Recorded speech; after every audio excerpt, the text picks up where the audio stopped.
In the previous section, we looked at data translation, going from format A to format B, and data inspection, just looking at the data. In this section, we're going to take a closer look at what data transformation means, the two basic types of data transformation, and how it is handled in Workbench.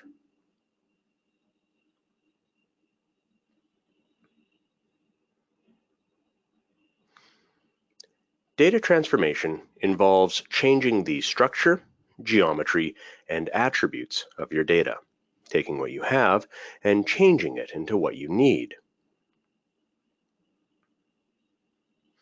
There are two basic types of transformation: transforming the structure of the data and transforming the content of the data. We're going to look at transforming the structure of the data first. Transforming the structure of the data means that you're changing the schema of the data. And we're going to talk about schema very soon.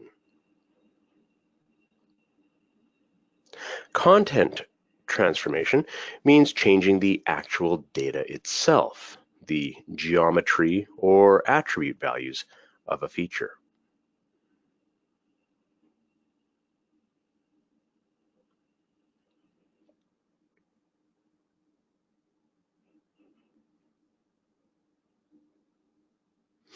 The schema is the formal definition of a dataset structure.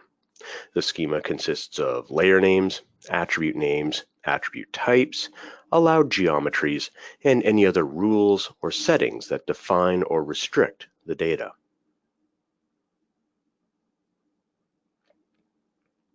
When you first create a Workbench workspace, FME will add the source schema to the left side of the canvas and creates, as best it can, a copy of the source schema as the destination schema.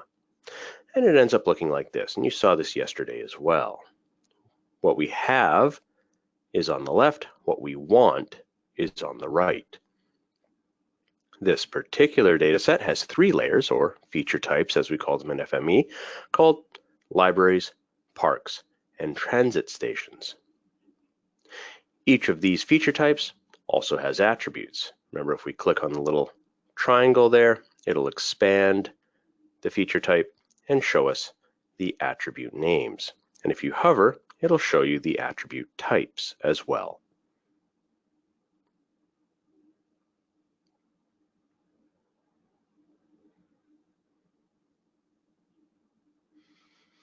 You can open the properties of the reader feature types to see more detail of the schema. You can open the feature type properties by either clicking on the little properties icon here, the gear icon, the little cog wheel, or by selecting it and viewing it in the parameter window. So here I can see my parameter editor window. When I select that feature type, I can see its parameters. We can also right-click and choose properties, or just double-click on it, or if it's selected, hit enter. There's a lot of ways getting into the properties. Personally, I just double-click on it.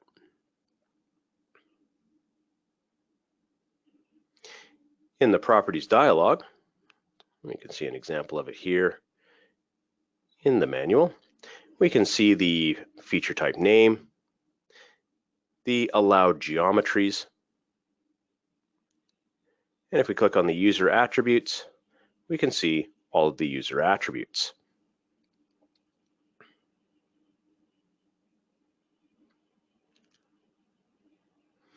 It's important to note that these entries here are all grayed out. I can't edit any of these. These are an indication of what we have, so you can't actually change them. With this reader here, I just want to point out that it has this attributes to read. We'll be circling back to this in a later exercise where we won't actually see this. This attributes to read doesn't show up with every reader. This is generally specific to the database readers. I can select which attributes I actually want to read in. The other attributes will be ignored. And we'll talk more about this later on.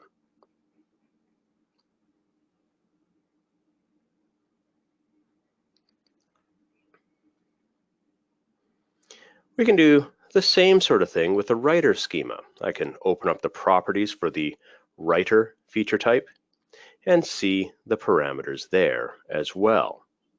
But it will be slightly different in that when I look at the parameters for the writer, these aren't grayed out. I actually can change these entries. And this is what schema editing is. So in order to transform the schema of the data, you must edit the destination schema. And that's simply the act of editing attribute names, attribute types, and the name of the feature type or layer itself. So here you can see we can change the attribute names and we can change the attribute types. The available attribute types will vary depending on the format.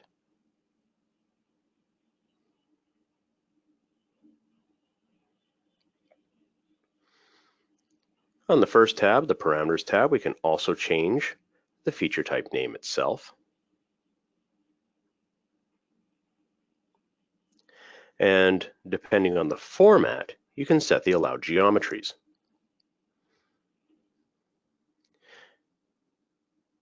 You'll note with this feature type dialog here, I'm writing out to a GML writer. GML allows multiple geometry types per layer. So there is no entry for allowed geometries. Whereas this writer here is an Esri shapefile writer. Esri shapefiles only allow a single geometry type per layer. So we have to set the allowed geometries. Just a show of hands, how many of you work with Esri Geodatabase on a regular basis? Okay, so a lot of you do this. When writing out to specifically Esri Geodatabase or any of the other databases which require you to set a single geometry type per table or feature class or feature type, it is very important that you always double check this.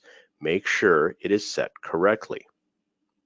If I was writing this out to an Esri shapefile and I set this wrong, I would get warnings in my log file indicating that the feature being written out has the wrong geometry type. I could then go correct that, run the translation again, and get the desired output. With databases, that can be a little bit trickier. So it's important to try to set that correct the first time, because the first time I write out to a new feature class, it will create that database table definition, and it will set the allowed geometry types. If I run the translation again with the default settings, when I write out to the database, it'll check to see if that feature class or table already exists. And if it does already exist, it'll ignore what I set here. It's already been set to a particular geometry type. So then it becomes a bit trickier to troubleshoot or fix that translation. You then have to change the writing mode of your feature type so that it'll drop the table and recreate it. There's just additional steps. If you're careful with your geometry type, you might not have to do that. So just always keep an eye out for the geometry and make sure that you set it appropriately.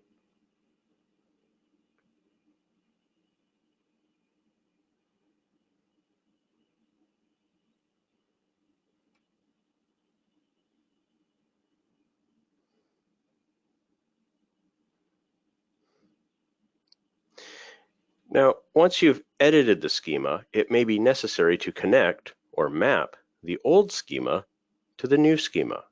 And there's two levels of this: feature mapping and attribute mapping. Sometimes when you have your feature types, they're not always connected, or you've disconnected them for whatever reason, or you did not start with the generate workspace option. You've added your readers and your writers separately at a later time, so you'll have to connect them together. That's really just dragging a connection from the output port of a feature type or a transformer into the input port of a feature type or another transformer. So these feature connectors are these thick black lines. As a way of demonstration, we have one of the workspaces from yesterday.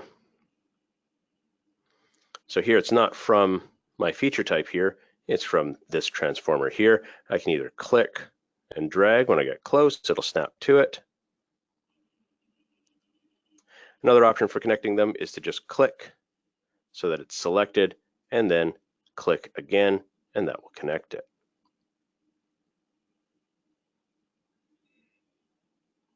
So that's the feature connection.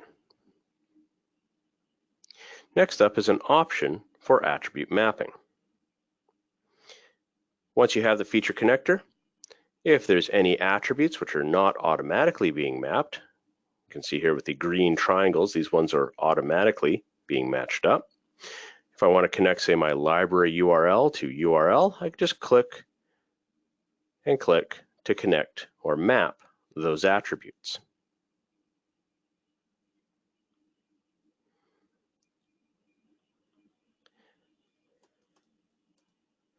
Again, as way of demonstration, here I have my zone name going to name. I can click and map my zone name to name.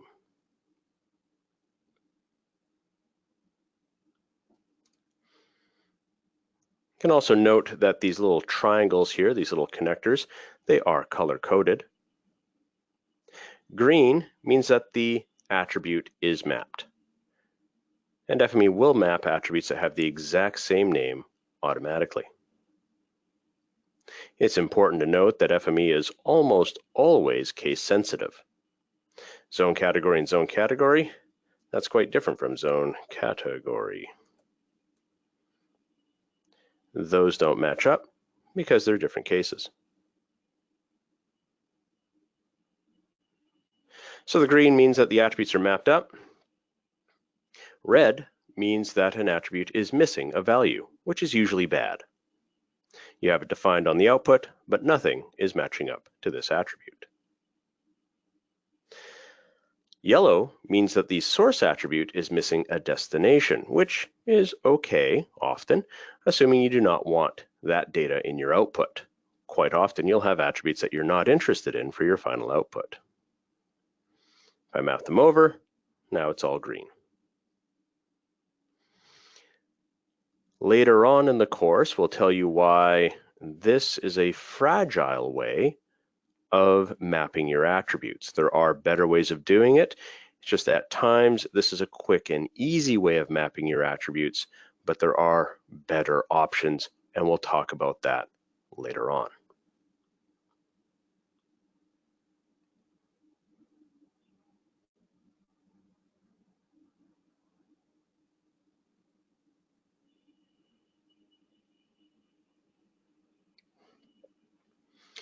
So this brings us to the first exercise of the day.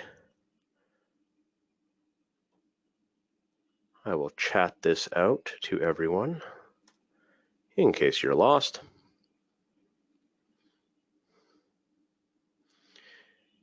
For today's session, we'll be building upon the same workspace all the way through.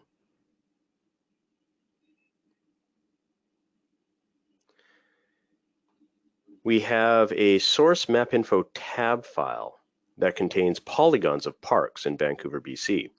Overall, we want to find the area and average area of the parks. We also want to filter out dog parks and create some text labels as well. And then finally, in the last exercise, we'll reproject the data from its current coordinate system into a new coordinate system. In this particular exercise, we'll create the initial workspace and then do some schema editing.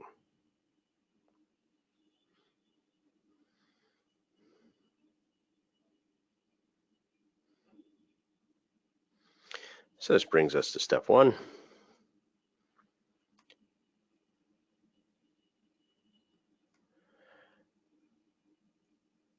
Actually, I think I'll put this over here. Put this over here.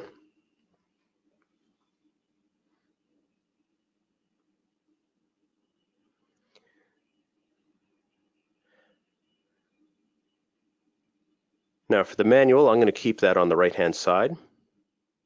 I am going to minimize its little table of contents though. There. For Workbench over here, because I'm dealing with a fairly small monitor and only half of that small monitor, I'm going to spend most of the time maximizing my canvas.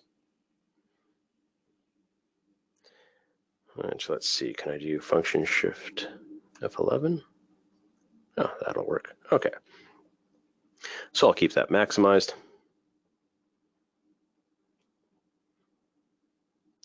And let's create a new workspace. So we'll go to the Generate Workspace dialog. You can find that on the Start tab, Generate, or you can just hit Control-G.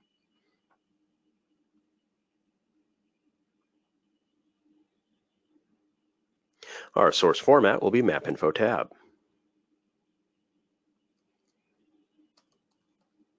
So I type in My tab, and there's my My tab reader.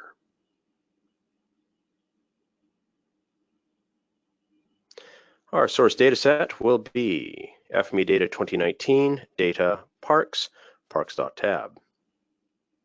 So I can click on the three-dot button here. For the file name, if I just put in a backslash, that will allow me to start in the root folder, and there I can see all the folders which are there. If I start typing in FME, it'll just give me my FME folder or my FME Data 2019 folder. So I'll just use the arrow buttons to get down to FME Data 2019 and another backslash. I can then use data, backslash, and parks. When I hit enter, that will take me to my parks folder. And there I'll find my parks tab file. So everyone navigate to your parks.tab file.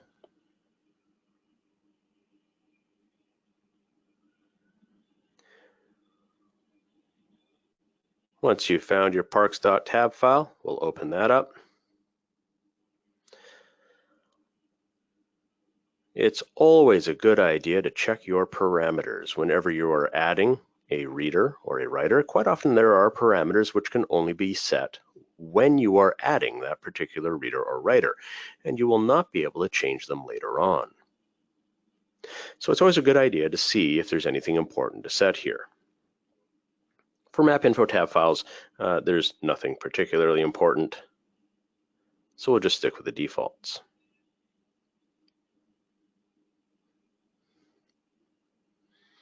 For the coordinate system, if this says read from source, then chances are this dataset is coordinate system aware. Coordinate system information is being stored in the file itself. If this says unknown, then it might be a good idea to enter a coordinate system manually. Quite often you'll see unknown if you are reading from a CAD format. CAD formats do not typically store coordinate system information within the file itself. But for this exercise, we can see it says read from source, so we can just leave that as is. For the writer format, we'll be writing out to MapInfo tab. So we're starting and ending in the same format. We do collect usage statistics for FME Workbench, and it turns out that most translations start and end in the same format. And the most common translation for reading is Esri shapefile. And for the Esri shapefile translations, which are reading in Esri shapefiles, the most common output is also Esri shapefile.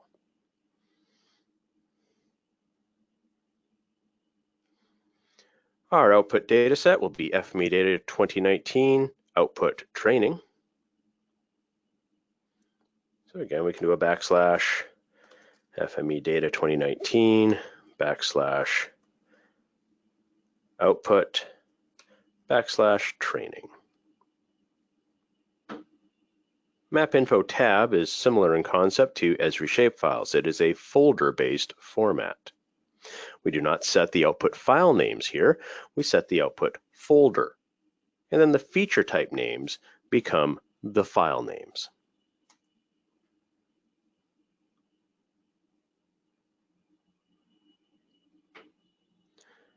Again, important to double check the parameters. At a glance, there's nothing here which is important to us, so we can just hit OK. Coordinate system, same as source, it will not be performing a coordinate system conversion. We'll see that in the final exercise of the day. We have some workflow options, static schema or dynamic schema. For this course, we'll be using static schema exclusively. Dynamic schema is a topic in our FME Desktop Advanced Training course. And the Advanced Training course is going in 2 weeks from now, I believe. So you can check our website and sign up for that if you like. So once you have your workspace dialog set up like this, you can hit OK and create your initial workspace. The very first thing that you should do once you've created your initial workspace is save your workspace. This makes it much easier to recover from power outages or just Workbench going away, because it'll be a recovery file that you can open up to recover any unsaved changes. So let's save our workspace.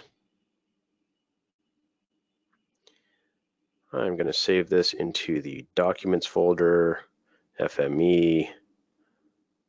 So that's Documents, FME, Workspaces. You can save it wherever you like. Just remember where you save it. I'm going to call this exercise. Let's see, it's day 2, first exercise, so exercise 2.1.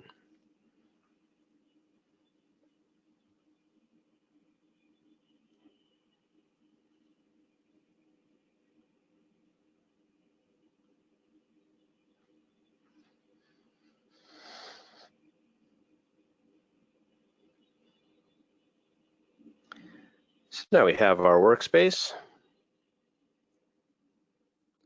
Move this over.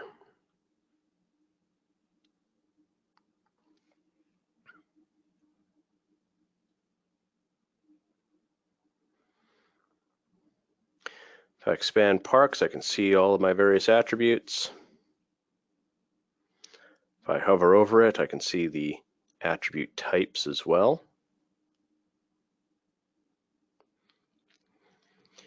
We haven't actually taken a look at our source data set. It's always important whenever you're working with data to familiarize yourself with the data. So let's inspect it now. If we click on our source feature type, there's this little icon bar up here, and this little icon right here, it allows us to view the source data. If I click on that, it brings up our visual preview. The first time you click on it, because nothing's cached, you'll just end up with this empty view. But if we click on that again, it'll actually load up the data.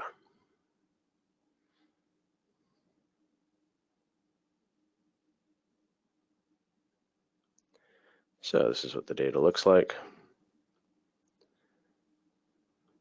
Zoom to extents. And we can see the attributes.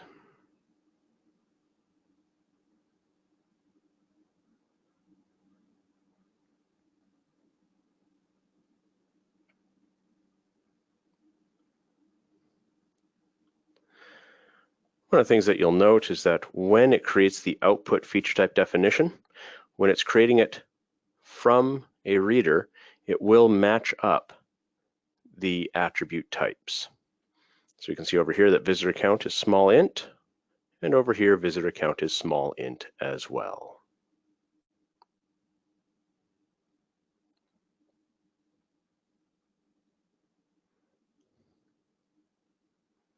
So we've saved our workspace, taken a look at some of the data. Let's do some schema editing. First of all, the output mapinfo tab file that we create, it's not going to be parks. We want to call it parks maintenance data. So if we double click on the output feature type, that will open up our destination feature type parameters window.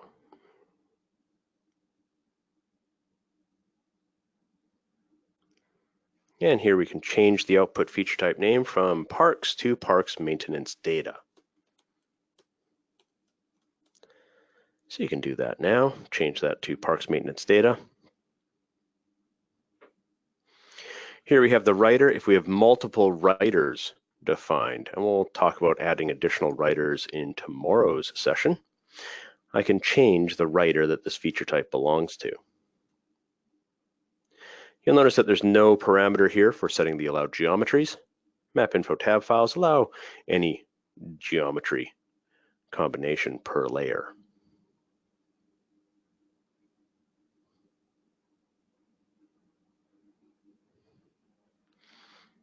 Next, we want to update the attributes.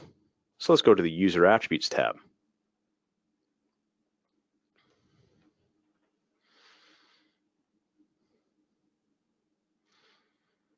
Our attribute definition is manual.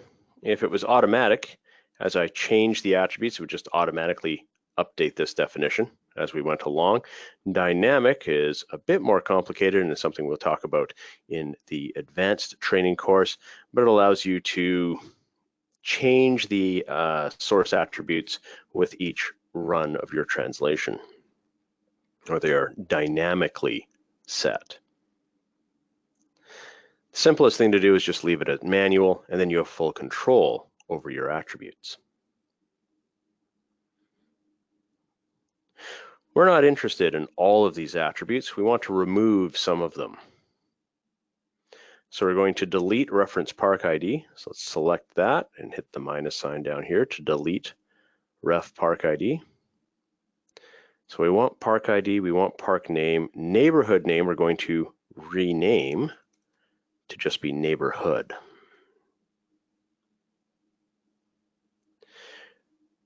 Visitor count we want, tree count we want, dog park we don't want, so we'll delete that. Washrooms we don't want, so we'll delete that, and special features we don't want. For visitor count, that's currently small int. I can't remember exactly how high small int counts up to, but I think it's like 32,000. We may have more visitors than that, so let's change that to integer. So we have small int, let's change that to integer. The number of trees is not going to change significantly, so we'll leave that as small int. We also want to add two additional attributes, park area and average park area. So I'll add in a park area. Keep in mind that this will be case sensitive. Make sure it's camel case like this, park area. And this will be a float.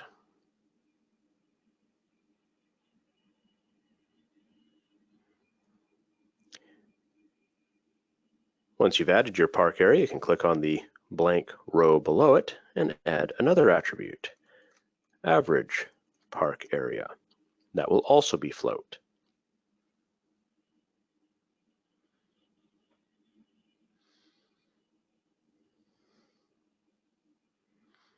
So now it should look like this. You notice that we have the colored arrows here as well, so it can tell us park ID, park name, visitor count, and tree count. Those have source attributes from the rest of the translation coming in. So they're all matching up. But neighborhood does not match up to anything because that's not what it's called here. Park area and average park area, they don't have anything because we haven't created them yet. We haven't set the value for those yet. So they're gray. Let's hit OK. Now we can see we have our parks maintenance data.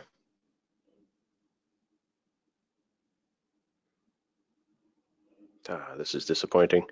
It tells us here that they will automatically resize the feature types, and I've noticed that sometimes it does and sometimes it doesn't.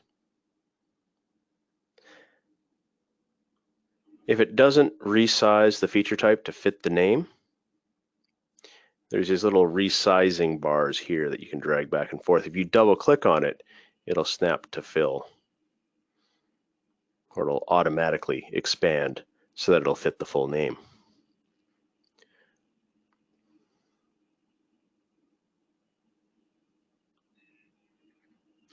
So we have some attributes that we don't need. Reference park ID, washrooms, special features.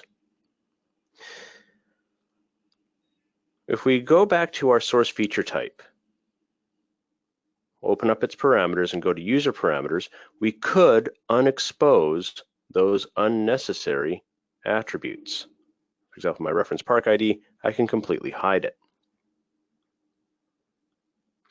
You'll notice that the interface here looks slightly different than the one which I pointed out earlier, which gave you the option of not reading in the attributes which are not exposed. That can really help with performance. Attributes take up memory. If you have a lot of features, it can take up a lot of memory, and that can slow down your translation. When you're reading from a database, it can be really handy to only read in the attributes that you need. But with a file-based format, like MapInfo tab, we have to read in the entire file regardless. We can't pick and choose which attributes we actually want to read in. And if I unselect them here, it's still reading in that attribute. It's still taking up space in memory. If I have a large translation with a lot of transformation and a lot of features, that can slow down the translation. It adversely affects performance. Unexposing them here does nothing to improve performance. So while this is an option to unexpose them, I'm going to show you a different option in the next exercise that if we were dealing with large data volumes in a large workspace, could improve performance. So we're going to skip the step of unexposing the source attributes. And I'll show you a different method in the next exercise. So let's save our workspace and continue.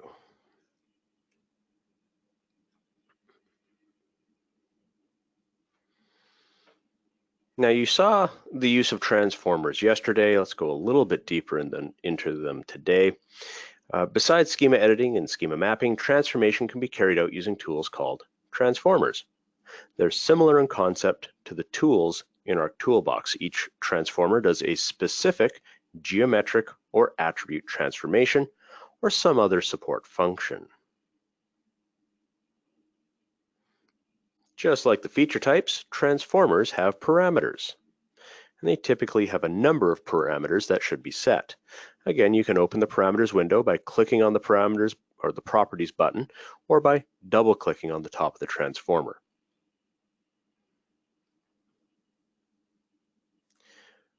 Or if you have the parameter editor window open, when I select a transformer, I don't have one, it'll show up in the parameter editor as well. So here you can see, click on the attribute renamer, parameter editor window will show all the parameters for that transformer.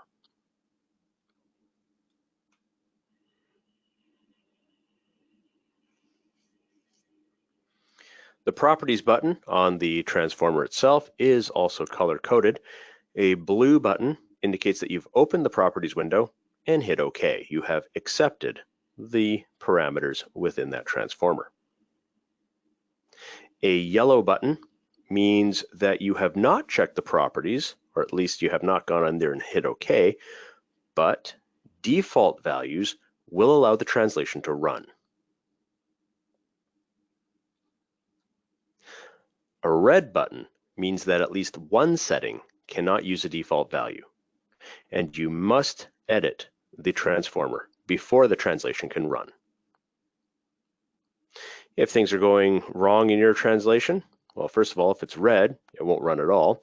But if things are unexpected, double check your transformers that have yellow buttons.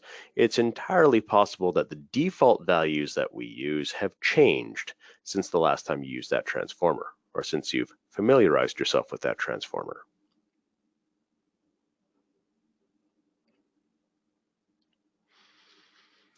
Some transformers have multiple input ports, like our feature joiner here. We have our left and our right, and some have multiple output ports. Here we can see the joined, unjoined left, unjoined right, and rejected ports. Some only have a single input port, like our sampler here.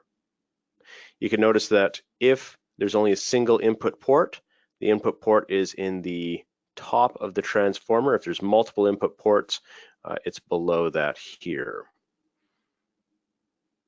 Here we can see some additional examples. This 2D forcer, single input, single output. The clipper, multiple inputs, multiple outputs. The terminator, just an input, no output at all. The creator, no input, only an output. So there's various combinations of input ports and output ports that you can end up with.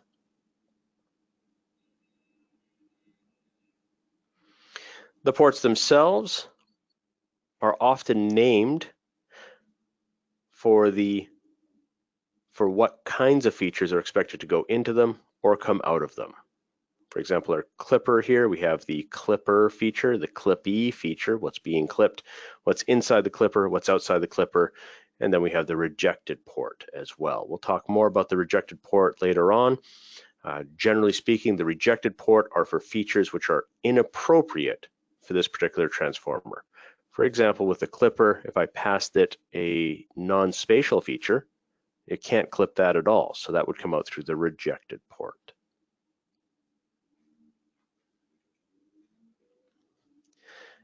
Just like the feature types, if I click the little triangle here, it'll expand the attribute list. This will show you the attributes that are on features coming out of that port.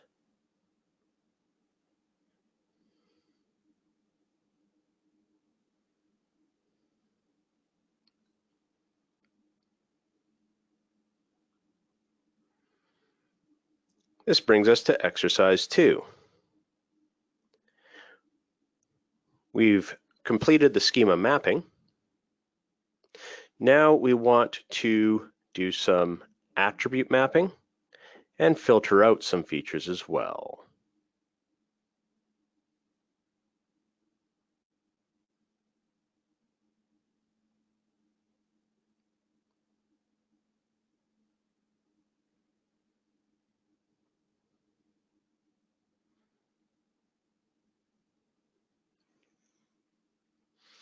So let's go back to our workspace. If you weren't able to get this workspace up and running, always remember that at the beginning of each exercise, we do have a start workspace that'll bring you up to speed with where we are in the exercise.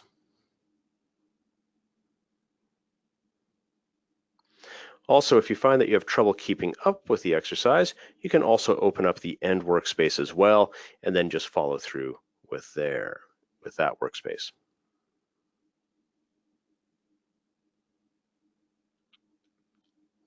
So we've got some attribute management we want to do. We need to rename neighborhood name to neighborhood.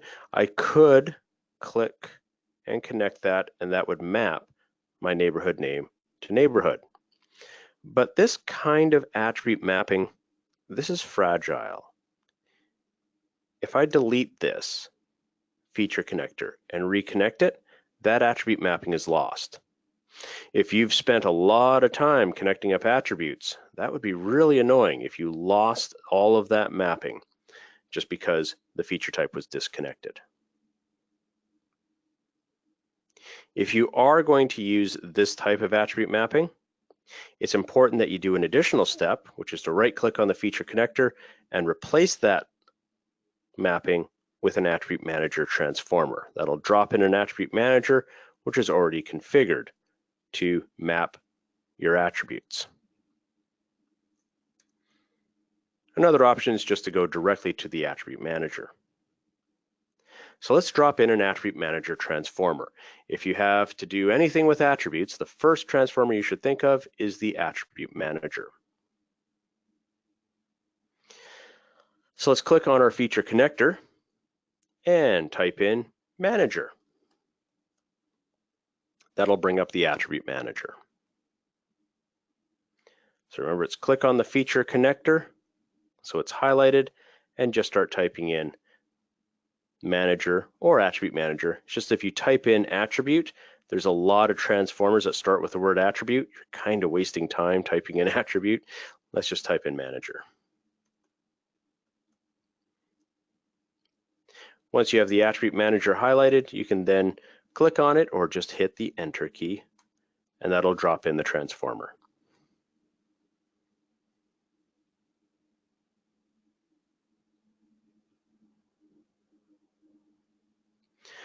Once you've dropped in your attribute manager, you'll note that the transformer is already selected. It's highlighted blue, which means that if you hit the enter key again, it'll open up the parameters window for that transformer.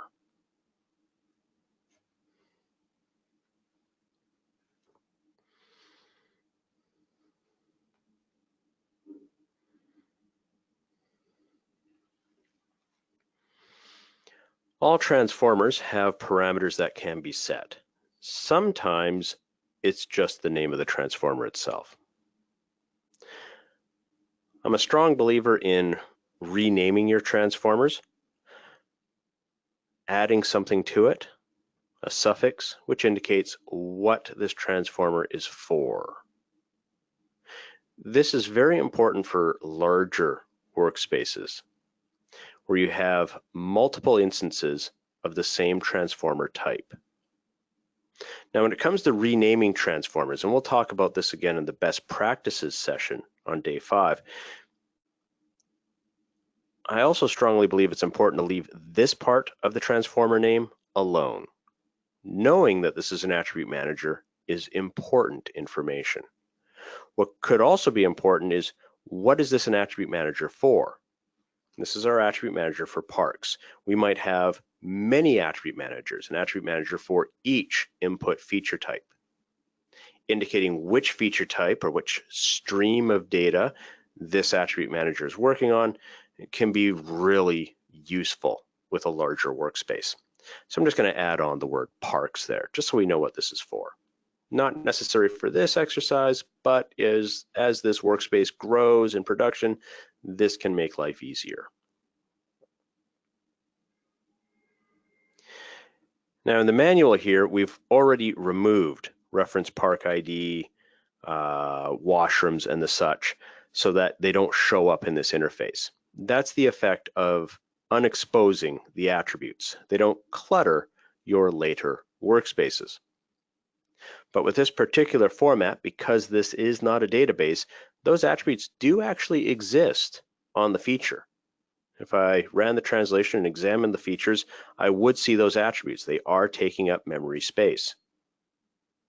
Something I can do with the attribute manager is remove the attribute. I can select reference park ID, hit the minus sign.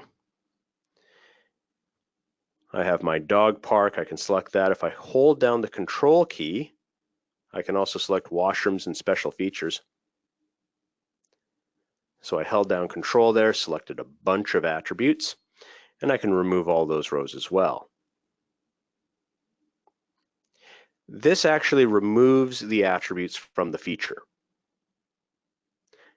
In later transformations, I would not have that memory overhead of these attributes. So it's physically, I guess, removing the attributes from the feature, and that can improve performance. Okay, so I still have my park ID, which I want my park name, neighborhood name. We wanted to rename this. So find your neighborhood name. You can then either from the drop-down, rename it to neighborhood. This transformer is aware of the attribute names you have defined in your output feature type, so it can suggest them. This is really handy because you're then less likely to make a typo. Or we can just edit the name directly here and just remove the name part. So we have neighborhood. I'll give everyone a moment to delete the attributes we don't need. Reference park ID, dog park, washrooms, and special features, and rename neighborhood name to neighborhood.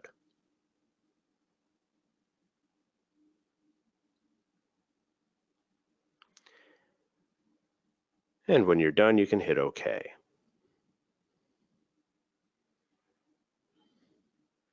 Again, I can double click on my transformer here so I can see the full name. So at a glance, I know this is an attribute manager. And if I couldn't see the source there, I know that it's an attribute manager for my parks. Useful information. If I expand this, I can see that I have these attributes: park ID, park name, neighborhood, now with a green triangle, visitor count, and tree count.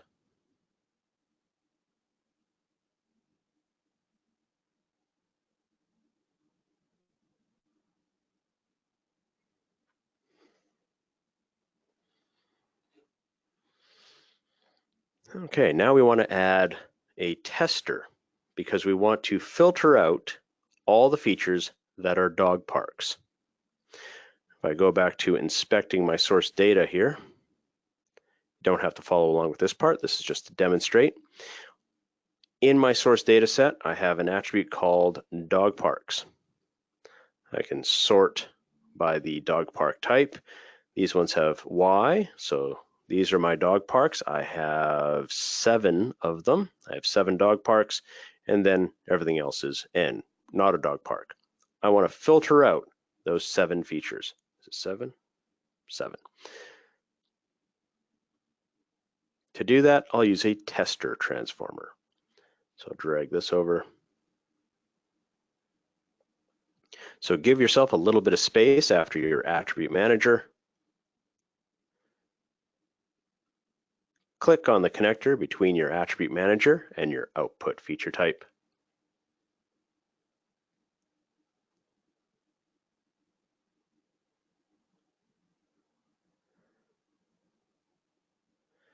And type in tester. Now, someone just mentioned I deleted dog park by mistake, because here you notice that you have dog park. How do you get it back? For us, we're going to leave that gone because I wanted to talk about this. So we have our tester here, and you're right, we can't actually filter by dog park.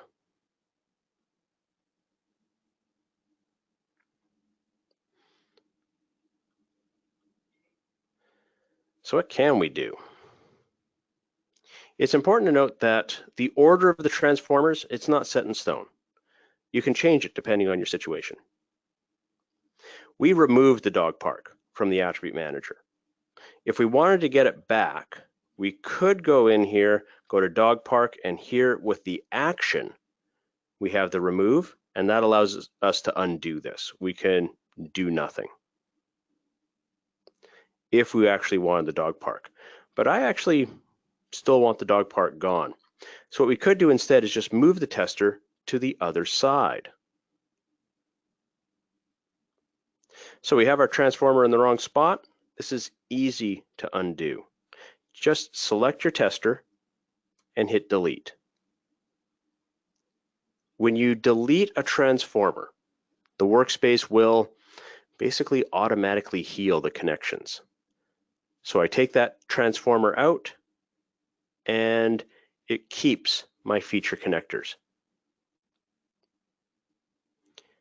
Let's move our attribute manager over, and now we can add the tester on this side, because on this side we do still have dog parks. We'll type in tester, drop it in. So we drop in our tester on the other side of the attribute manager. Make sure you only have one tester. You deleted the one over here.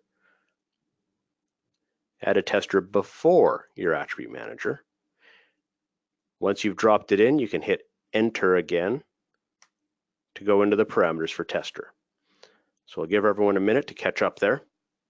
Remember, we want our tester before the attribute manager because that's where we still have dog park.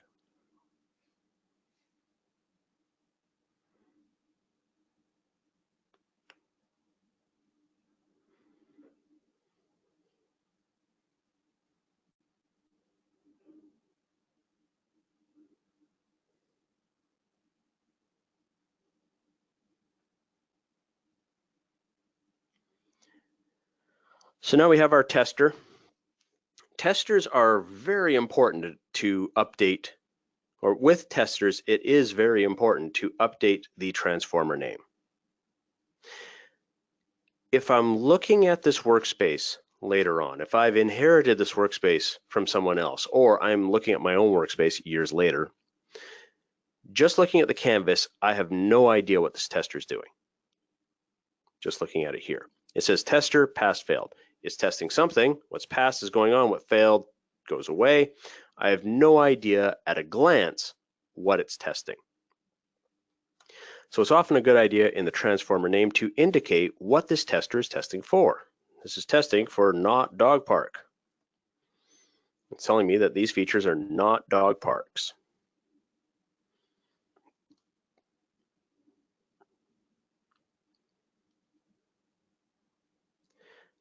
Now for the test clause, we can choose the down arrow here and choose our dog park, or we could just type in a capital D and choose dog park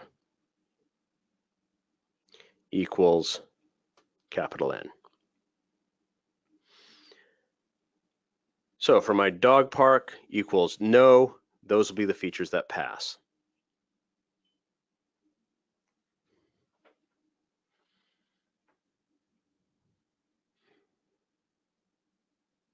So enter that in, and we'll hit OK.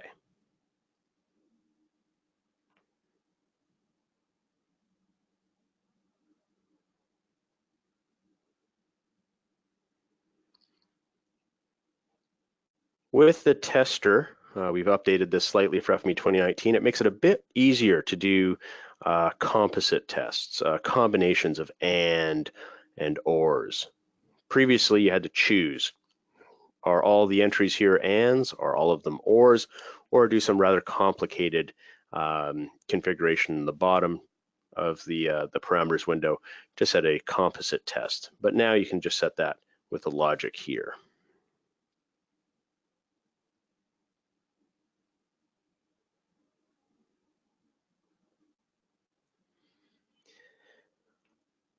Now with this transformer, we have the features that pass.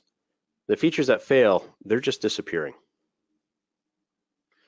Sometimes you'll want to keep track of what's coming out of the ports, of your transformer ports. Right now, if I run this translation, those 7 features, they just go away.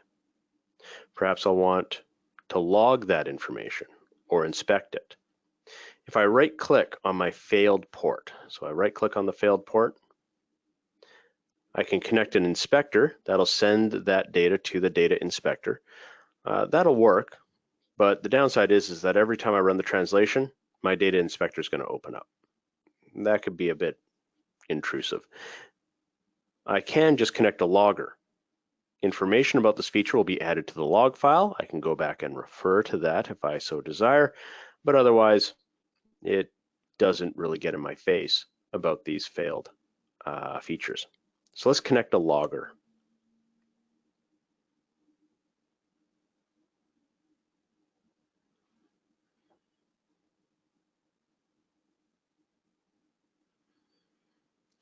And now we'll run the workspace.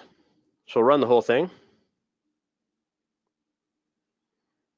We get this little prompt here for our source and destination. That's because our run with prompt is on, or at least mine is.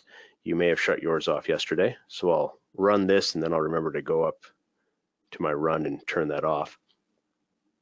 So I'm going to turn off my prompt for user parameters. So up here beside run, I'll turn off my prompt there. So now the next time I run it, it won't bother me for that. I can see that I have 73 features which pass the test. 7 features fail the test. And if I go up through my log window here, I can see entries like this. This is from my logger. Tester not dog park failed, feature is, and then I have all of the attributes for this particular dog park. Dog park is yes, park name, Nelson Park.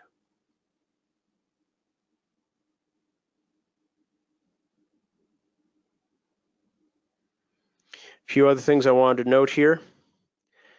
If I click on this inspector here to take a look at what's coming out of my dog park, I can see in the attribute list it has that reference park ID.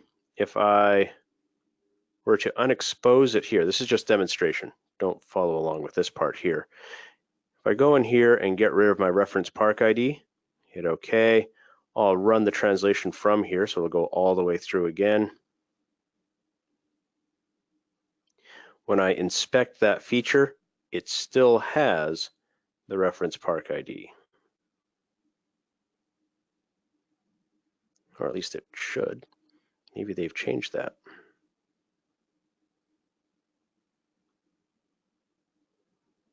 Oh wait, it's no longer defined here because that list there is what I see here. But if I go to the inspector window,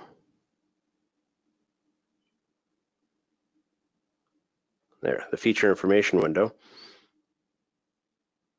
The feature information window actually gives us more information. This table only shows our defined attributes. The feature information window shows us all attributes. I'm going to undock this so we can see it.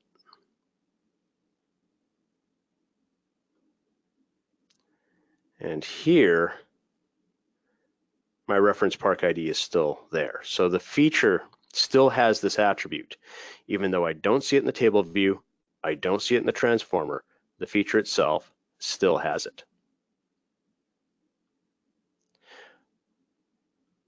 But if I view the output from the attribute manager, where we've removed those attributes, if I select a feature and look at my information window, I no longer have that reference park ID. I don't have dog parks, and I don't have special features or washrooms. Those attributes are actually removed from the feature.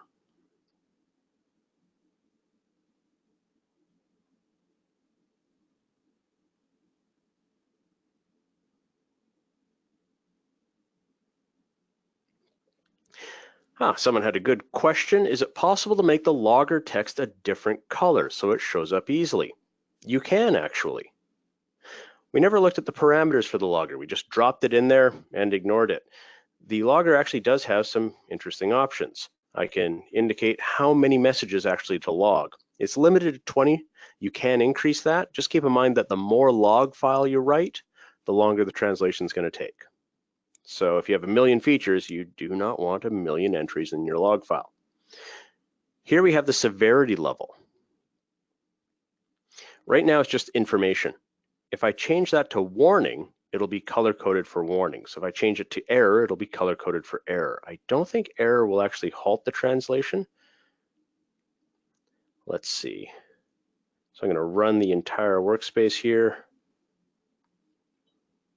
There, so it doesn't error it out, but it does color it red. If I set it to information, it would be colored blue. So that does make it easier to find in the log window. So yes, you can color code it. I often do that as well.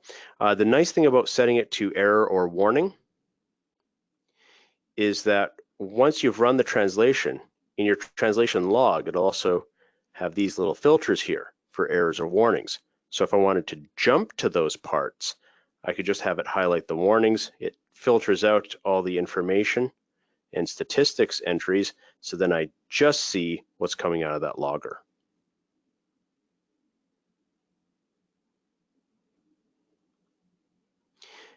You can also edit the log message, so you can add some specific information there, and that way you could also do a search for those particular keywords.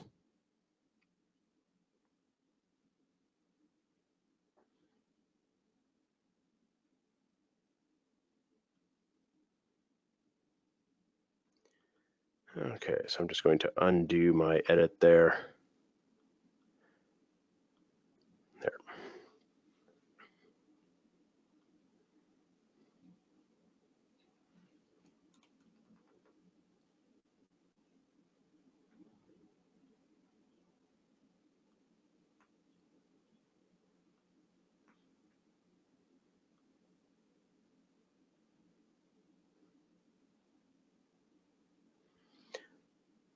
Okay, a little bit of best practices. In case you're going to skip out on Monday or tomorrow, bookmarks. Bookmarks are really handy for keeping your workspace organized. So let's drag a fence around these transformers here and hit Control B to put a bookmark around them. and we'll just call this transformation. Now we can move the various parts of our workspace around a lot easier.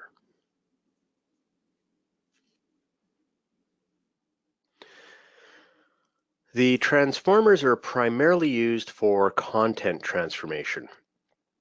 And this is the transformation of the geometry and or attribute values of a feature. So it's important to note what a feature is. A feature is an atom of FME data. It is a point, polygon, line, etc., representing a city, a road, a lake, and so on. And on that feature, there can be geometry and or attributes. The goal of FME is to perform transformation translations. This is different from a typical quick import or quick export, which only worries about going from format A to format B. Transformation translations aim to maintain the intent of the data. Ideally, no information is lost because of the inability of the destination format to support a specific geometry or attribute type. Instead, the information is transformed so that it can be stored in a different way. There are two basic types of content transformations: geometric transformations and attribute transformations. Geometric transformations change the geometry of a feature, but the attributes are not changed. For example, generalizing a line. Be aware that if multiple features are being combined to form a new geometry, the new geometry will likely have no attributes from the original features. So let's talk a little bit about how the attributes are handled in these sort of situations. If I generalize a line, things like length, that attribute will not be changed. In fact, with FME, this is unlike, say, a GIS, which automatically calculates length or areas as you work on a feature. For FME, we're not aware that a length attribute is a length attribute. If I have a line that's been generalized and it's shortened it, the length is not updated. Likewise, if I have a line like this and it's being intersected, this line here goes from being one line into three separate lines. Those three separate lines all have the attributes of the original feature, and the length would still be the same as the original feature, the length attribute. If you wanted to update it, you'd have to run it through a length calculator. So that's breaking up a feature into multiple features. If I'm combining features into multiple features, say I'm taking all of these lines here and creating a polygon. Each of these lines has attributes. Which attributes should end up on the polygon? In this kind of situation, where it's unknown what attributes should be on this feature, there are three ways that FME can deal with this. The first option is FME will simply drop all of the features. They'll just be gone. Or sorry, not all the features, all the attributes. It'll take all these features, combine them together, but the new feature will have none of the attributes. That's the first option. The second option is that it'll take all of these features, and the first feature that came in, that will have the attributes for the new feature. Another option is to create a list. This is a parameter in the transformer that's combining the features. It'll ask you if you want to create a list. Well, it'll have an entry for a list name, and then it'll actually store all of the attributes from all four features as a numbered list. And we'll see list attributes later on in the course.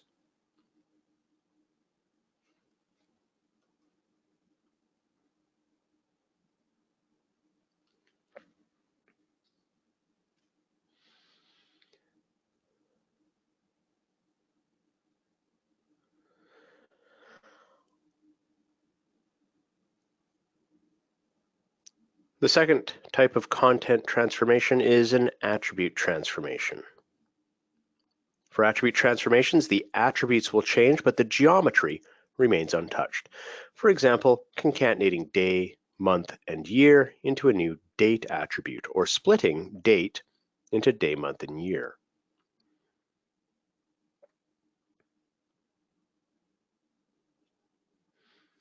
It is unlikely that the transformation that you want to accomplish can be done with a single transformer.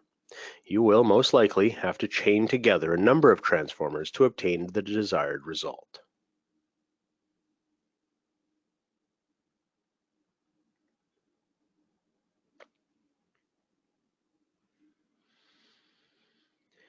Let's return to our workspace for exercise 3. We've removed our dog parks. We've managed our attributes. Now we want to calculate the area and the average area. So I can use the bookmark here to give myself a bit of space.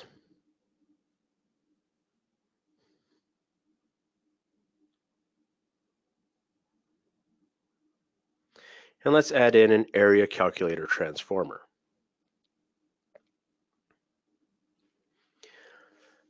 So let's click on the feature connector between our attribute manager and our output feature type, and type in area.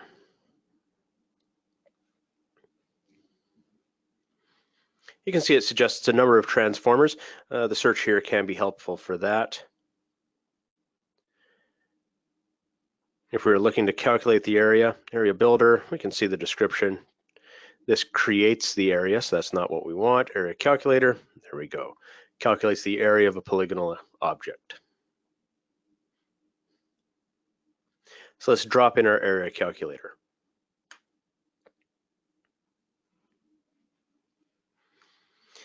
In the manual, it then has us go directly to step 3 and drop in the statistics calculator. Personally, I'm of the opinion that when you drop in a transformer or a feature type, you should immediately deal with the parameters of that transformer or feature type. This is so you don't forget to do it later on. You never know when you're going to get interrupted and lose your train of thought. You might as well deal with the transformer or the feature type as soon as you add it. So we've dropped in our area calculator. It's still highlighted. We can hit enter again and take a look at the parameters for the area calculator. The transformer name, area calculator, we are only going to have one of these in our workspace. So if you're only going to have one of a certain type of transformer, I wouldn't bother adding anything to its name. I did earlier for the attribute manager parks because I wanted to demonstrate editing the attribute name, or sorry, the transformer name. I always rename my testers just because at a glance, it gives you more information. For the area calculator, that's a fairly descriptive name. We're calculating the area.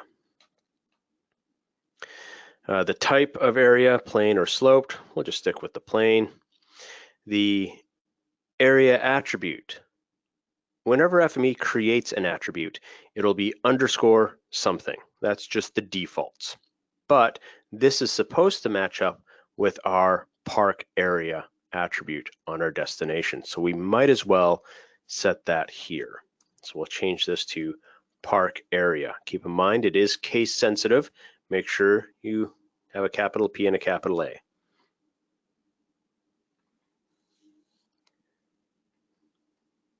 Next up is the multiplier. In FME, whenever we're dealing with units, we use the units of the data itself. So our data, if we remember to inspect it, we would notice that the coordinate system is UTM, NAD83, zone 10, and further inspection would show that the units is in meters. So our area, as it's being calculated, will be in meters. So it's important to note that we use the units of the coordinate system of the data itself. It's important to note this because sometimes your data is in a coordinate system which is inappropriate for calculating things like area or length. It's up to you to know if your coordinate system is appropriate. But there are some things that make life easier, and I'll talk about those when we get to the reprojection part of today's session. So our data is going to be in square meters. If I wanted to convert this to square feet, I would apply the appropriate multiplier here. It's 10 point something. I'd have to Google it to find out what it actually is. We'll stick with a multiplier of 1. But ultimately, this multiplier is used to convert the units of your data into other units.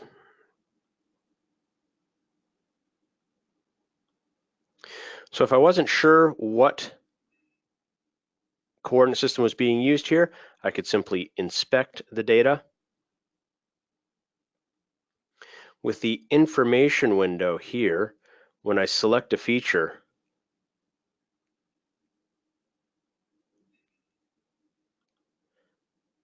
it's not scrolling at the moment. Uh-oh.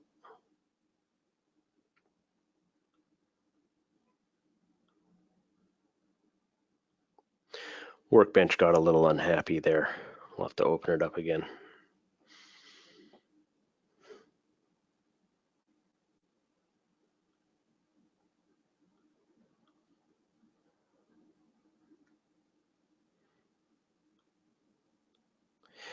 This is an example of that recovery file being useful. Okay, so I still have my area calculator. I lost the area attribute, but that's okay. Just put that back in. Park area, so I'm not far off from where I was. I'll run to this point in the translation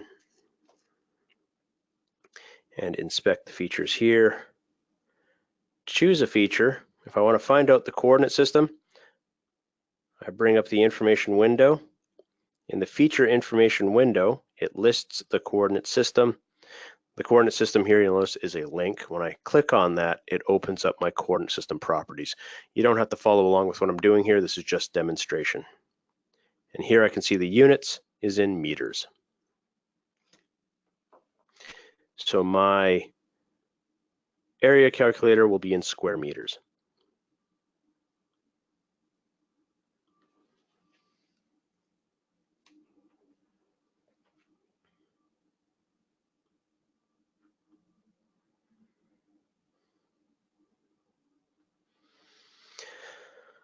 Okay, so I have my area calculator. I then want to calculate the average area. So after the area calculator, let's drop in a statistics calculator. Again, we'll click on the feature connector after the area calculator. And we'll start typing in statistics. It shows up pretty quick. Statistics calculator. Now with the previous transformers, when I dropped it in, I immediately hit enter again to go into the properties of that transformer. This time we're not going to do that. We're just going to drop it in and then pause for a beat. So I drop in the statistics calculator. I want to take this opportunity to talk about these little buttons along the top. So there's a little question mark one here. By default, whenever you drop in a new transformer, it has, or it connects up the topmost port. I clicked away from it there, so it's not going to show up again. So I drop in my statistics calculator, and I have these ports. It connects to the first one. If I hit this question mark one here, I can choose which port it'll connect to.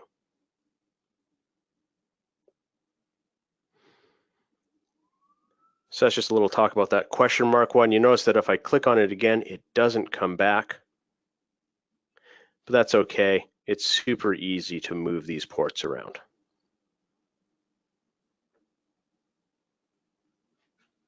Or to move the connector from port to port.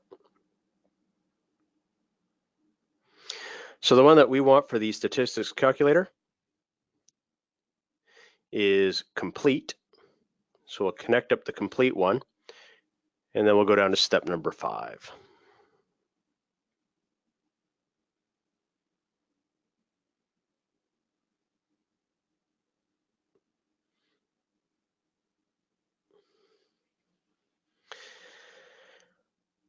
So let's go into the properties of the statistics calculator. Again, transformer name, statistics calculator. That's fairly descriptive.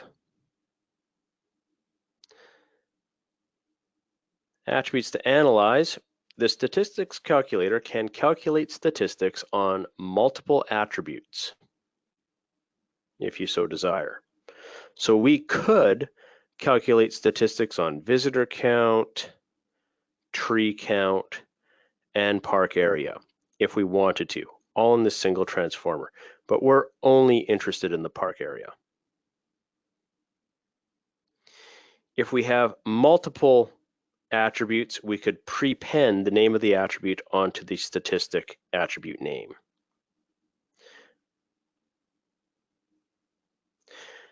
There's a lot of statistics that can be calculated. We have the typical ones here and then some additional statistics. If we don't want a statistic calculated, we could just delete the attribute. So minimum attribute, we're not interested. We can delete it. Maximum, we could delete that. Count, we can delete that. The sum, we can delete that. The mean, that's the one we're interested in. This will be the average park area.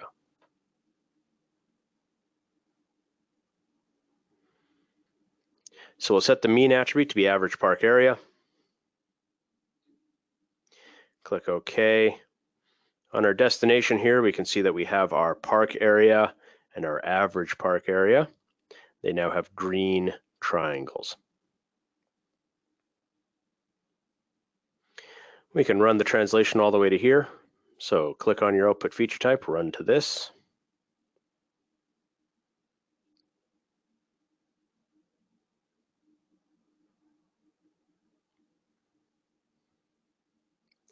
Quick note about the ports on the statistics calculator.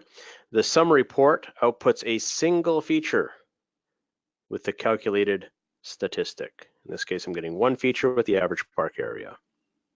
Complete gives me all of my park areas and attaches the average park area to each and every one of them. Cumulative, this one's interesting. It calculates the average park area up till that particular feature. So when the first feature comes in, the average park area is the park area. The next park area comes in, 1,034. This is the average between 448 and 1,034. 1,371, that's the average of these 3 features. The average of these 4 features. So it's basically a, I guess, running average.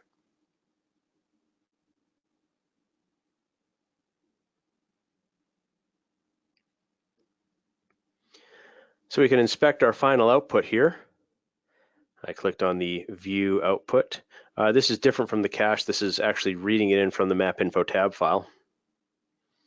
So I can see the attributes that I have, park area and average park area.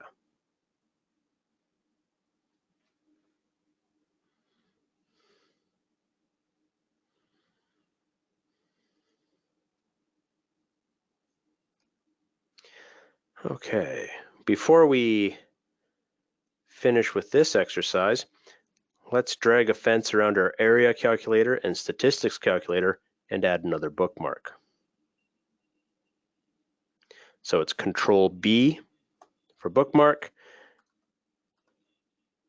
calculate area.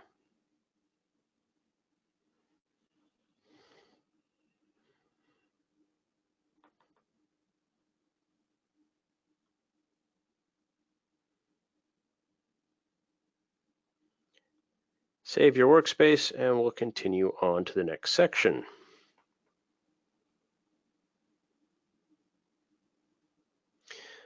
The feature count display. You've probably already noticed that when a translation is run, a count of how many features that have passed along a feature connector is shown. This is a valuable piece of debugging information. You'll see more of this in session 5 when it comes to debugging. But generally speaking, if you see a lot of features going into a transformer and nothing coming out, you should inspect those features that are going in and double check the parameters for that transformer. Another thing that'll often happen is you'll end up with a translation failing. When you look at the canvas, if you see a single feature going into a feature type or a transformer and the translation fails, the problem is either with that feature type, perhaps wrong geometries or something wrong with the feature. So something wrong with the properties there or something wrong with the data itself. So that narrows down where you have to inspect to troubleshoot a translation.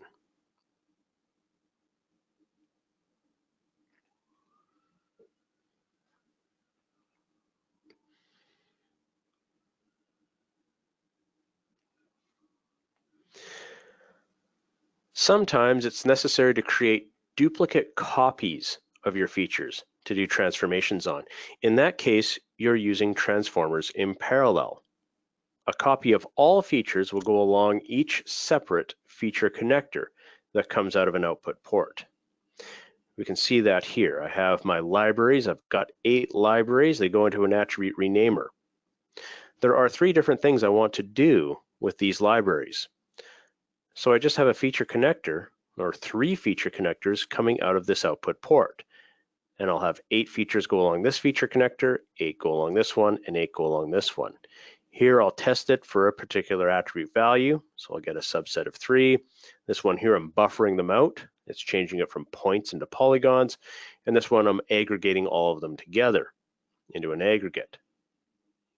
I can then bring all of those features together and they'll all be written out to library. In this case, I would end up with 12 features overall. So if we combine feature connectors into an input port, it just brings all those features into that port. So creating the multiple streams, it's just as easy as grabbing that port, dragging out a new connector, and then connecting it up to something. And that'll create the multiple streams. Bringing the streams together is just connecting them all into an input port. It's important to note that this is not merging the features themselves. I'm not taking the attributes from one and merging it onto another. This will be 12 distinct features. If I actually wanted to merge them together based on geometry or attributes, there are other transformers that could do that, such as the feature merger or the feature joiner transformer.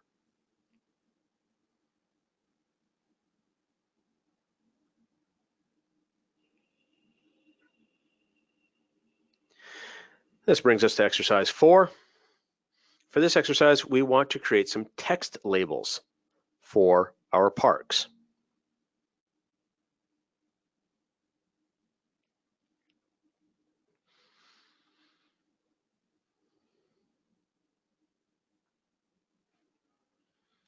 So first, we need somewhere for the labels to go. I could put the labels into our parks maintenance data. I could feed them all into the same feature type. But then it could be difficult to change the ordering in the display to make sure that the labels are on top of the polygons. It's easier to manage if they're in a separate feature type. So let's create a new feature type. Creating feature types, additional feature types, is very easy in Workbench. I could right-click, insert a feature type. That'll create a new blank feature type. I can then set the name of the feature type, name of all the attributes, attribute types, things like that. That's a fair bit of typing.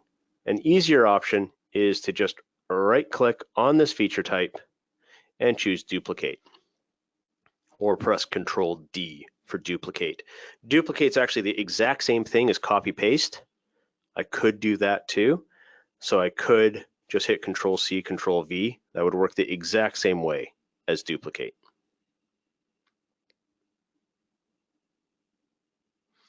So I'm going to duplicate it, expand my bookmark around it. It's a good idea to keep things tidy as you go along. So I've created a new feature type. The name of the feature type is Parks Maintenance Data 00. It adds numbers when you duplicate a feature type.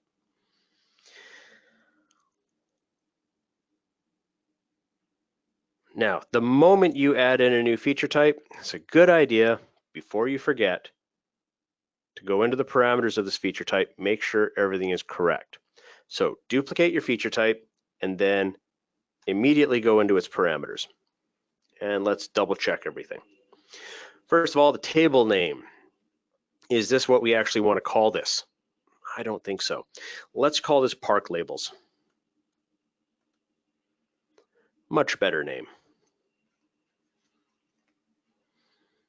Now, for those of you in the audience that work with Esri formats or most databases, this next part is super important. When you duplicate a feature type, it will duplicate the allowed geometries as well. We just duplicated this from a feature type that's expecting polygons. So our allowed geometry for this duplicated feature type would be polygons as well. But we're actually going to write out labels to it. If you're writing out to GeoDatabase, make sure you look for the allowed geometries and change the allowed geometries to annotation, because this is going to be an annotation feature class. So when you're duplicating your feature types, keep a close eye out for the allowed geometries. Very important. Next up are user attributes. It copied all of them from what we had before. That's fine. We could leave it at that.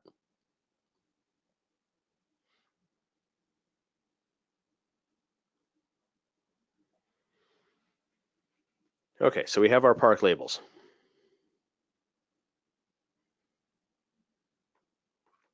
That brings us to step number 3. We are going to do this slightly differently than what we have in the manual. So what we have in the manual does work, but there is a somewhat simpler way of doing it that we talk a lot more about in day 5 best practices. But in case you're going to skip that, you shouldn't. But in case you do, you might as well know about this piece of functionality. We want to bring together for our park label, the name of the park and the area that we've calculated into a larger label value. We can do that by using a string concatenator. So here we can see we've added in a string concatenator. In the parameters, we concatenate together the park name, a new line character, the park area, and then a constant of square meters. So we have the attribute value for the park area, a new line, the attribute value for park area and square meters. Basically looks like this here. And then in the label point replacer, we then make use of that new attribute that we created. Here's the trick. The label point replacer, and in fact most transformers, have the string concatenator built right into it. So we're going to skip the string concatenator part and use the string concatenator, which is built directly into the label point replacer. So let's drop in the label point replacer. The label point replacer we want connected to our park labels. We've been using a quick add where we just add things onto a feature connector. The quick add also works just by selecting a transformer or a feature type. The park labels here only has an input port. If we actually choose our park labels and type in label, we can see we have 2 options here, labeler and label point replacer.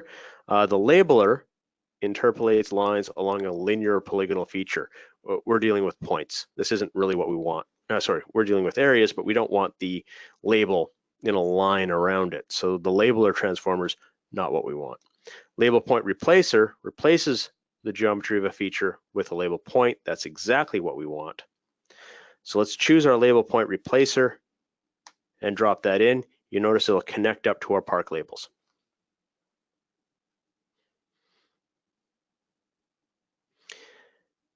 We can then click on the connector here.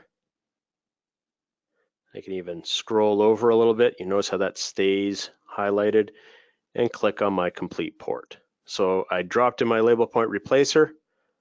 I clicked on its input port, and I'm now going to click on the output port, the complete port of my statistics calculator.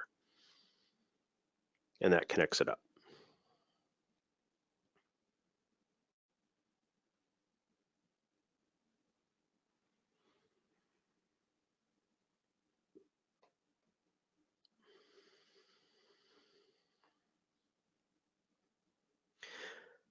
So I'll give everyone just a moment to connect up their label point replacer.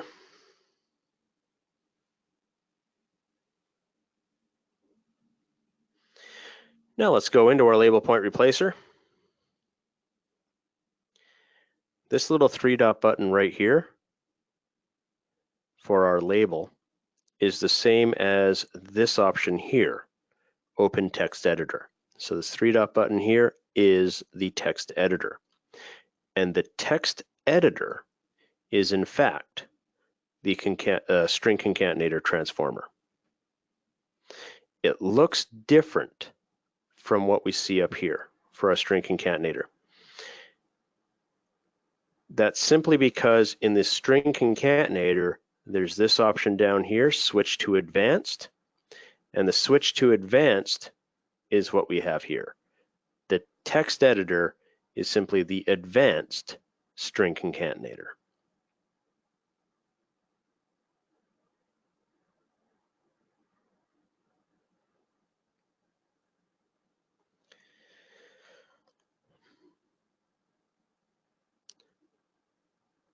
So in the advanced string concatenator, I know it says advanced, this is actually easier to use than the string concatenator because we have all these options here at first. That's a lot of things to think about. We do talk more about this in the advanced training course and in later parts of this training course. The only thing that you have to know about right now is this bit right here, FME feature attributes. These are simply all the attributes that are on the feature. Keep in mind that if you want to see those attributes, the label point replacer has to be connected up. It's always a good idea to connect your transformers before going into the properties, the parameters, because if you don't, you're not going to see the attributes. So what we want here is the value of park name. So I have my park name right here. So just double click on the park name. See, at value park name, exactly what we have here. I then need a new line character. Just hit enter. There's my new line. I then need my park area. Just double click on the park area.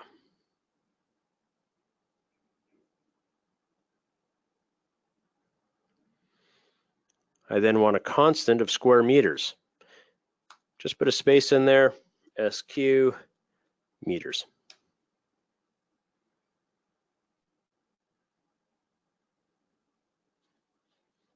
And that's it. We've now combined multiple attributes and some constants and a new line character into the value for our label parameter.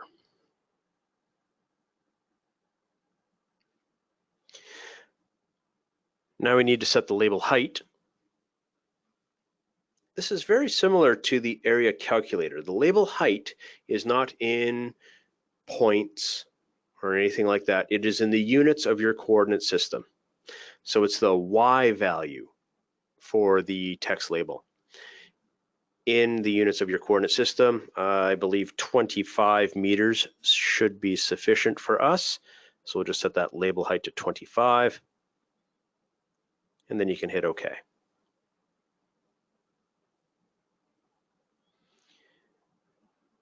I'll run the translation.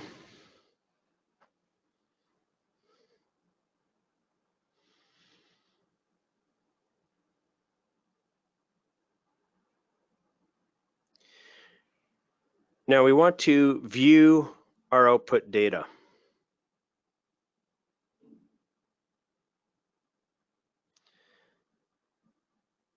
So if I click on this one here, actually I want to see my labels. So if I click on this one here,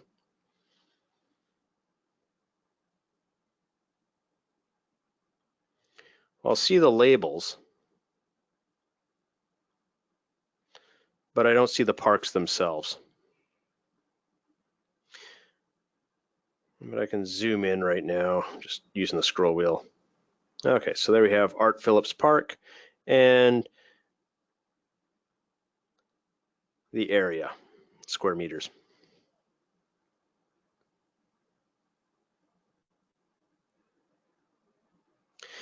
If I wanted to view another layer,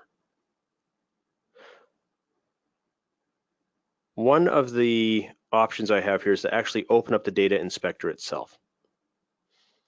There's this button here. It'll open up the data inspector as a separate application. And then in the data inspector, I can add a data set. This is just demonstration. You don't actually have to follow along with this part. Just wanted you to be aware that we can do this. So I can click on add, choose another data set. I want my parks maintenance data, the tab file. And then I can bring in my parks maintenance data. My parks maintenance data. So now I got my polygons as well. So you can see my label points are all inside of my polygons.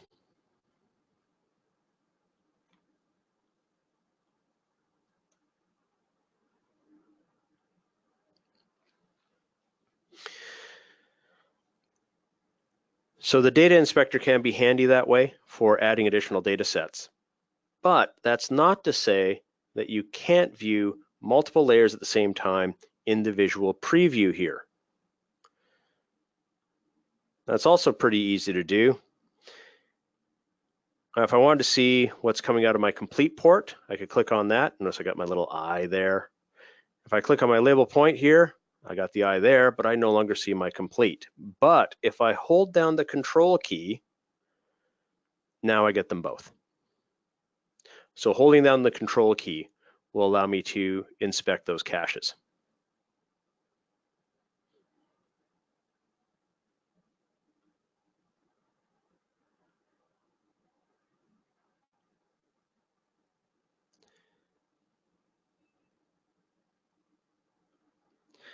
Now another option, I can also inspect everything that's inside of a bookmark. So if I run this bookmark, oh, maybe we can't anymore. Never mind. It's just those ones there.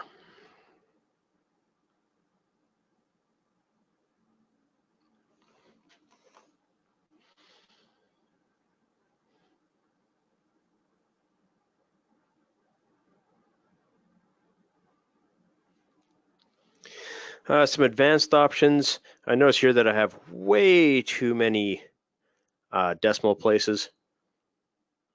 I could add an attribute rounder transformer to round those to something more appropriate.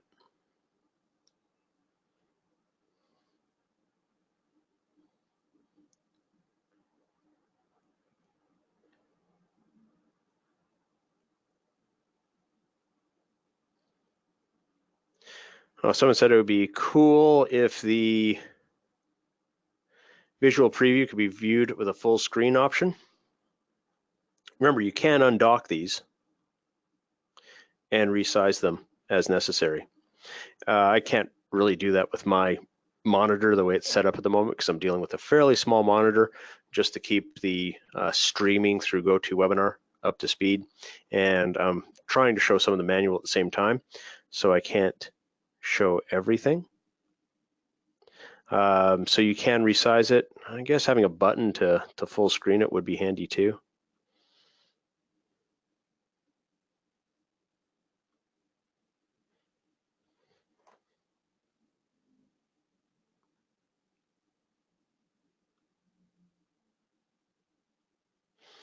Yeah, someone else mentioned that if they hit the bookmark header, they can see the visual preview for the bookmark. I'm not sure why that's not working for mine, because I know I've seen that before.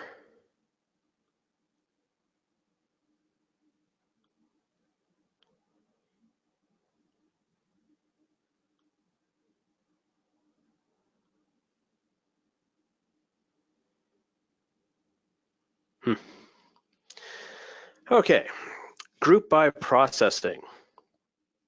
Group by processing means a transformer groups features based on specified attribute values and performs the transformation on those individual groups. FME transformers carry out transformations on either one feature at a time or on a whole set of features at once. If we were to look at the transformers that we have in this exercise, we have the parks being read in, they go through a tester. A tester is feature-based processing. A feature comes in, it's tested, it's passed out. Only that one feature at a time is within this transformer. The attribute manager, a feature comes in, the attributes are managed, and then the feature is passed out. Area calculator, a feature comes in, area is calculated, the feature is passed out. Next up, statistics calculator. This has to compare features to other features. So all the features, in this case all 73 features, are going to be held in this transformer until they are all in there. It will then calculate the statistics and pass the features out. Now that might be slightly different for the cumulative because that's comparing it to previous features, but I guess it still needs to have that information. So I'm not entirely sure what the cumulative will do. But the summary and the complete, that has to wait till all the features are in here, and then it passes those features out. So this treats all of the features as a group. But you can have some finer control over that group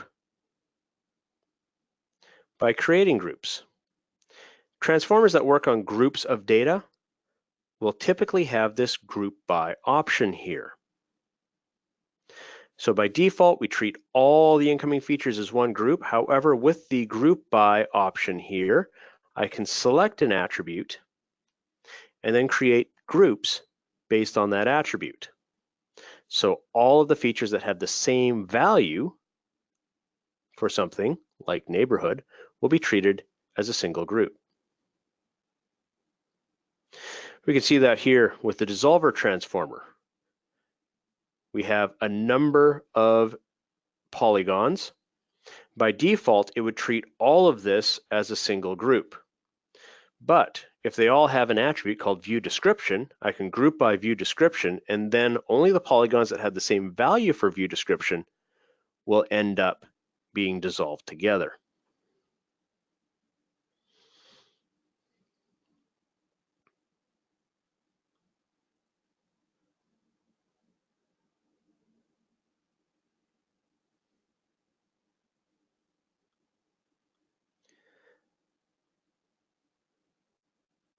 So let's take a look at grouping or using the group by for the statistics calculator. So the parks team has decided that they don't want the average area of the parks for the entire data set. That's this guy right here, complete. This is all of Vancouver, average park area. They want the park area instead by neighborhood. So in our statistics calculator, let's go into our statistics calculator.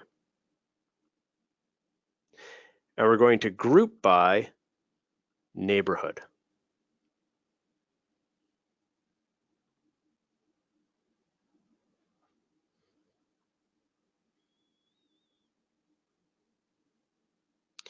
So we group by neighborhood. And now we'll run the translation to this. Before we had one summary feature, but there's 6 neighborhoods. So now we have 6 summary features, 1 for each neighborhood.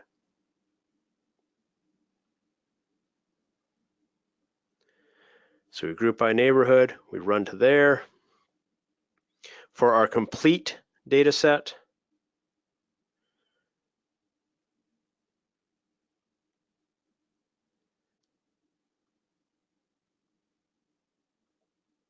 Just looking at the table view here, we have our average park area, and the average area varies depending on the neighborhood now.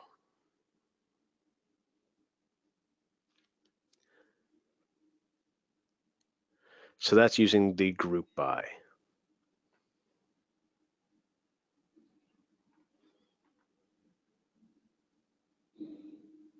Okay. Sometimes if the course is going a little bit long, I take another break at 11, but we've only got about 15 minutes worth of material to go through, so I think we're going to skip the final break and just push through. We should be done by about 11:15.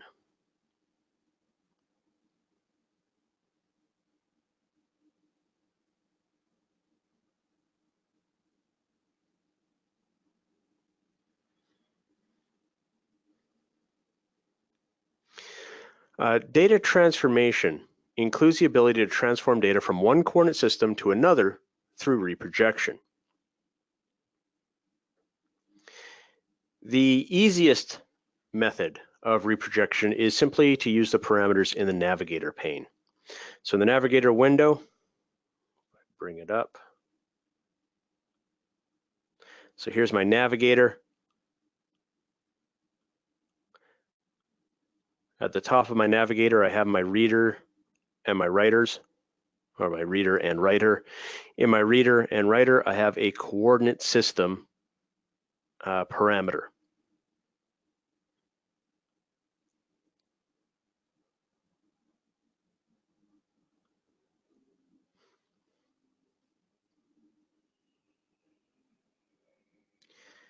And we can see that here. So each reader and writer has a coordinate system parameter. By setting this parameter on the source data set, you are telling Workbench what coordinate system that data is in. Many formats permit a data set to store information about their coordinate system inside the data, so you don't always need to set that parameter. As I mentioned earlier, some formats are coordinate system aware, like MapInfo tab, sometimes Esri shapefile if there's a PRJ file. It depends on the data set. If you're not sure, inspect your data. If it is coordinate system aware, you do not have to set this. In fact, setting this will override what the data set says it has. So always setting this can be dangerous. You're overriding what the data set says. By setting this parameter on a destination data set, you're telling Workbench what coordinate system you would like the output to be in. When source and destination coordinate systems are different, you want the data in a different space to where it currently is. Then FME will automatically reproject the data. So if this is UTM-83-10 and this is UTM-83-10 or same as source or read from source, no coordinate system conversion is done. But if this is different, FME performs a coordinate system conversion. This happens at the point just before the data is written to the final output. If I set it for my current workspace, the coordinate system conversion happens basically right here, just before it's written out. So it's the last thing to happen. If the output format supports storing coordinate system information, then Workbench will take advantage of that to record information about the new coordinate system. If your output format is coordinate system aware, FME will supply it with a coordinate system.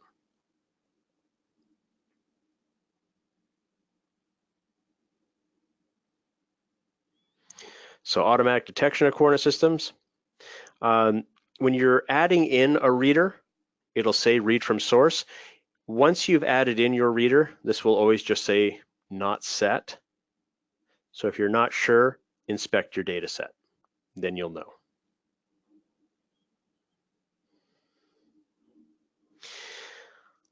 Some other things to be aware of. Because the coordinate system conversion using the navigator window is the very last thing to happen, it's not helpful in situations where you're reading in multiple data sets in different coordinate systems and you want to compare them.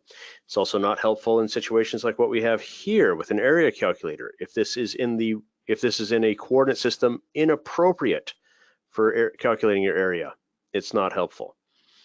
In those situations, you can use the reprojector transformer. There's a number of reprojector transformers. This is the most basic one to be aware of. There's others you can use if you just want to reproject attributes or if you want to use a particular reprojection library. So this reprojector here can be useful to convert or perform a coordinate system conversion to get data into a common coordinate system. If I have multiple data sets, I want to combine them. I need all of them to be in the same coordinate system. Reprojector is really handy for that. Reprojector is also really handy if you are reprojecting rasters. There's some raster specific parameters. Nearest neighbor is best for DEMs. Bicubic is best for imagery. Bilinear is best for SDTS data. Or so I've been told.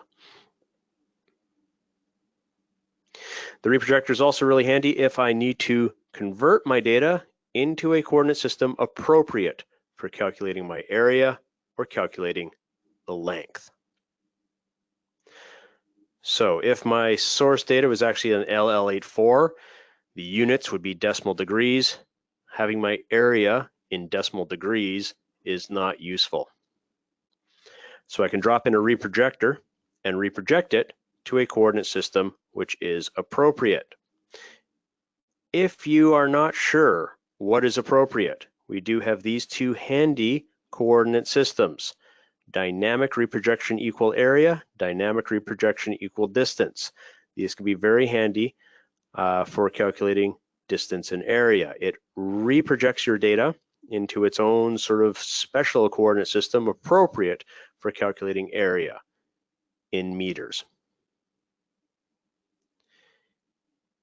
If you do that, it's important to remember to also reproject it back to another coordinate system once you're done.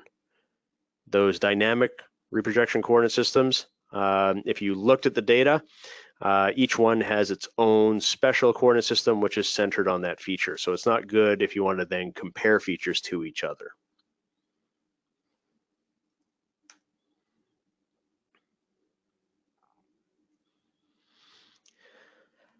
Okay, so let's take a look at exercise 6. The Parks team has decided that the data should not be in UTM Net83 Zone 10.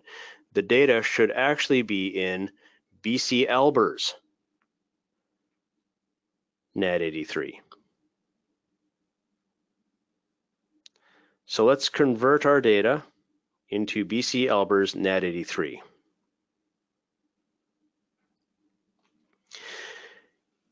In the manual, it has us find our source data set, our reader data set. Open up the parameters there and set this coordinate system to be UTM 83-10. We already know looking at this data that the data is coordinate system aware. Doing this would make sense if I was reading in from a CAD file. A CAD file is not coordinate system aware. So I need to provide it with a coordinate system. For this data set, it is coordinate system aware, and perhaps at a later date, someone will hand it a different data set. Where we live, British Columbia, it actually covers several zones. This could end up being a data set that's in UTM 83 Zone 9. And if that happens, I would end up overriding that coordinate system information with Zone 10. That will mangle my data. So only set this coordinate system if you know you have to. I would argue that we should skip step 2. Instead, we'll go straight to step 3. In the navigator here, I'm just going to bring this down here, bring that over there. Okay, so I have my navigator. That's my reader. Oops. This is my writer. I'll open up my writer definition, and I have my coordinate system. I'll double click on the coordinate system. And here I can either choose from the drop down or go to a very large coordinate system gallery, or just like the formats, I could just start typing in the name of the coordinate system. And I'll choose BCL 83.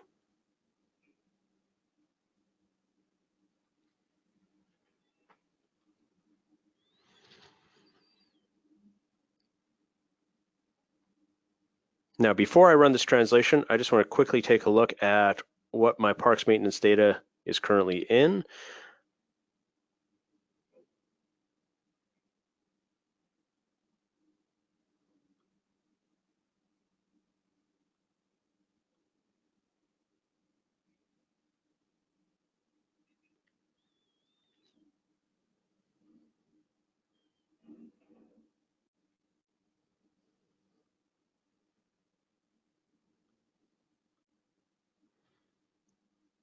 That's interesting. If you close feature inspector, it's not even the feature inspector, it's the other one. Visual preview. If I close that, I lose the buttons.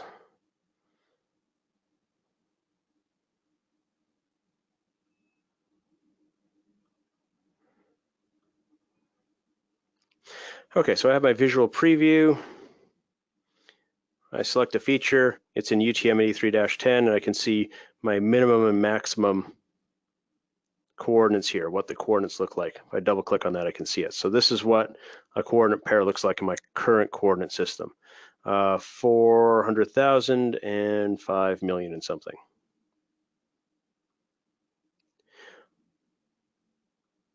I'll run this entire translation again.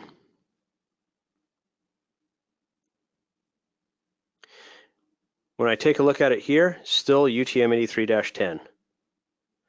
But if I inspect the data here, I don't know why my little inspection one isn't working. I can view my written data. There we are. Now it's in BC Albers 83, different extents. So at this point,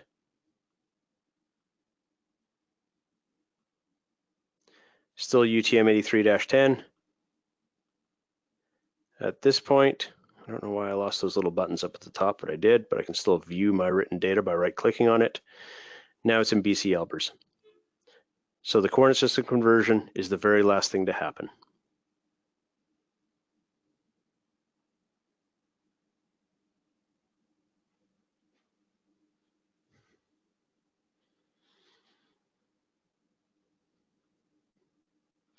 Okay, so that's it for today.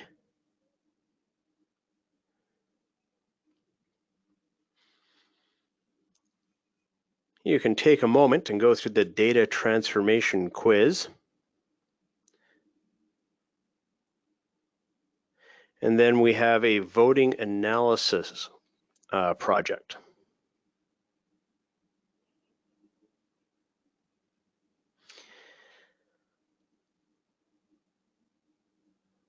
So I'll circle back to that in just a moment.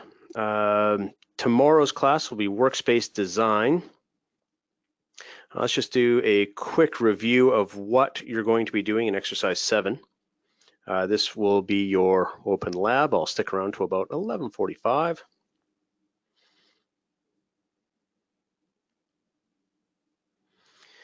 It's very important with this exercise that you start with the starting workspace. I'm going to chat that out to everyone. The exercise that you're going to be working on has 2 separate data sets, and we haven't shown you yet how to add an additional reader to your workspace. So you'll be starting with that starting workspace. It already has the 2 readers. We have a GML data set, which contains voting divisions as polygons. We have an Excel spreadsheet, which contains additional attributes based on those divisions. You'll be combining the geometry and attributes together by using a feature joiner. It'll take all of these attributes and attach them to the appropriate geometries. You can then view your data.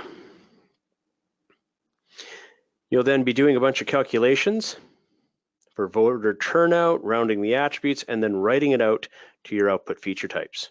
you can then view this in Google Earth. You'll view it in Google Earth by clicking on your output feature type and opening the containing folder. When you go to the containing folder, you'll find your KMZ file or KML. I can't remember if it's KMZ or KML. In your output folder, double click on that and that will open it up in Google Earth. You'll get a warning about OpenGL not being supported on your system, and to use DirectX, just hit OK and let it change over to DirectX. There's then an advanced exercise, which I do recommend going through, where you'll make the data 3D. You'll add a 3D forcer, set some KML properties, set some KML styling, and then when you open it up in Google Earth, you'll basically get a bar chart in Google Earth of voter turnout.